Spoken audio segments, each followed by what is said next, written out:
राज्यातील पहिल्या शेतकरी आत्महत्येला आज 39 वर्ष पूर्ण झाली आहेत। यवतमाळ जिल्ह्यामधील चिलगव्हाण गावामधल्या शेतकरी साहेबराव करपे आणि त्याच्या कुटुंबियांनी सामूहिक आत्महत्या केली होती। 39 वर्ष उलटली तरी शेतकरी आत्महत्येचं सत्र अजूनही थांबलेलं नाहीये। बघूयात त्याबाबतचा हा रिपोर्ट।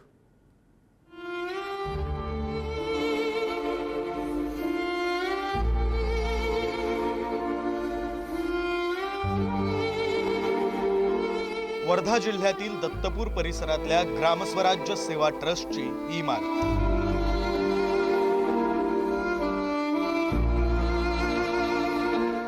याच ठिकाणी बरोबर 39 वर्षांपूर्वी म्हणजे 19 मार्च 1986 रोजी यवतमाळचे शेतकरी साहेबराव करपे यांनी कुटुंबासह सामूहिक आत्महत्या केली होती।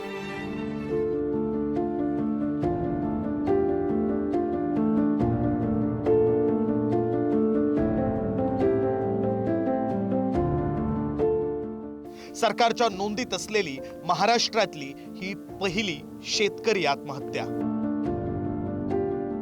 त्या दुर्दैवी प्रसंगाची साक्षीदार असलेली ही इमारत।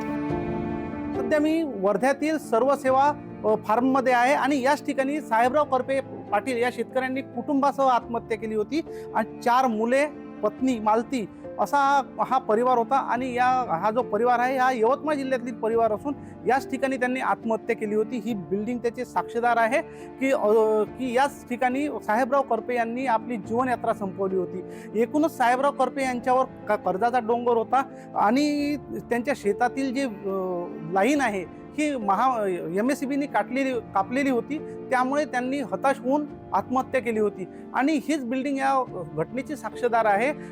सरकार विविध शेतकऱ्यांच्या प्रति धोरणे राबवत आहे, विविध योजना आणत आहे, परंतु शेतकरी आत्महत्येचे प्रमाण हे वाढत आहे। साहेबराव करपे हे यवतमाळ जिल्ह्यातील चिलगव्हाण गावचे मूळ रहिवासी।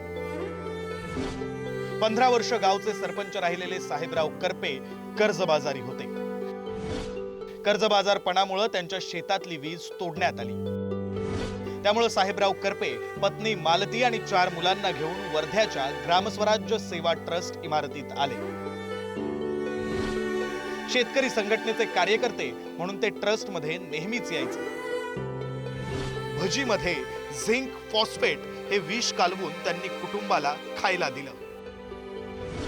त्याआधी त्यांनी 5ही जणांच्या कपाळावर 1 रुपयाचे कलदार नाणे ठेवले। आत्महत्येपूर्वी त्यांनी चिठ्ठी लिहून आपली वेदना त्यात व्यक्त केली। स्वतःला मृत्यूच्या स्वाधीन करण्यापूर्वी संगीतप्रेमी साहेबराव करपे यांनी येऊ दे दया आता तरी गुरु माऊली या आयुष्याची दोरी कमी जाहली हे भजन गायलं। आणि MSEBने त्यांना रिकनेक्शन करून द्यायला नकार दिला। त्यामुळे साहेबराव करपे हे चिलगव्हाणचे शेतकरी हादरले आणि त्यांनी सेवाग्रामला आले, पवनारला आले आणि पवनारला आल्यावर त्यांनी रात्री मुक्काम केला। पहिल्यांदा विषारी औषध टाकून त्याचे भजे काढले आणि सगळ्या कुटुंबासोबत त्यांनी एक भजन म्हटलं होतं। त्यांना संगीताची आवड होती साहेबराव करपेंना। प्रभू हा खेळ दुनियेचा कशाला सांग केलासे हे राष्ट्रसंत तुकडोजी महाराजांचं भजन सगळ्यांनी म्हटलं आणि त्यानंतर त्यांनीच आणि त्याच्या पत्नीने आपल्या 4 मुलांना ते विषयाचे भजे दिले। करपे कुटुंबियांच्या सामूहिक आत्महत्येचं दुःख अजूनही चिलगव्हाणचे गावकरी विसरू शकलेले नाहीत। चिलगव्हाणमध्ये ग्रामस्थांनी बुधवारी अन्नत्याग आंदोलन केलं। गावात एकही चूल पेटली नाही। शेतीला बंधनमुक्त करून शेतकऱ्याच्या शेतमालाला हमी भाव द्यावं व या होत असलेल्या आत्महत्या थांबविण्यासाठी केंद्र आणि राज्य शासनाकडून शाश्वत व दीर्घकालीन परिणाम देणारे धोरण घेण्यात यावे, अन्यथा हे शेतकऱ्याच्या आत्महत्येचं सत्र चालू राहणार व या आत्महत्या नसून प्रत्यक्ष राज्य शासन व केंद्र शासनाकडून केले गेलेल्या यंत्रणेकडून केले गेलेल्या हत्या आहेत असं मी मानतो। दरम्यान 39 वर्ष उलटली तरी शेतकरी आत्महत्यांचं सत्र अजूनही थांबलेलं नाही। निसर्गाच्या लहरीपणामुळे शेतीचं नुकसान, डोक्यावरचा कर्जाचा डोंगर आणि प्रशासकीय यंत्रणेतील त्रुटी यामुळे शेतकरी आत्महत्यांचा आलेख हा वाढतच चाललाय। गेल्या वर्षी म्हणजे 2024 मध्ये छत्रपती संभाजीनगर जिल्ह्यात 952, बीड जिल्ह्यात 205, अमरावती जिल्ह्यात 1269, अकोला जिल्ह्यात 168, वर्ध्यामध्ये 112 शेतकऱ्यांनी आत्महत्या केल्या.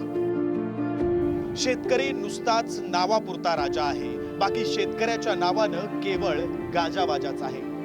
साहेबराव करपेंना केवळ श्रद्धांजली वाहून परिस्थिती बदलणार नाही, तर शासनाच्या ठोस उपाययोजनांची गरज आहे. नाहीतर अजून आणखी कितीतरी साहेबराव करपे तयार होतच राहतील. वर्ध्याहून पंकज गादगे आणि यवतमाळहून दीपक शास्त्रीसह ब्युरो रिपोर्ट, पुढारी न्यूज.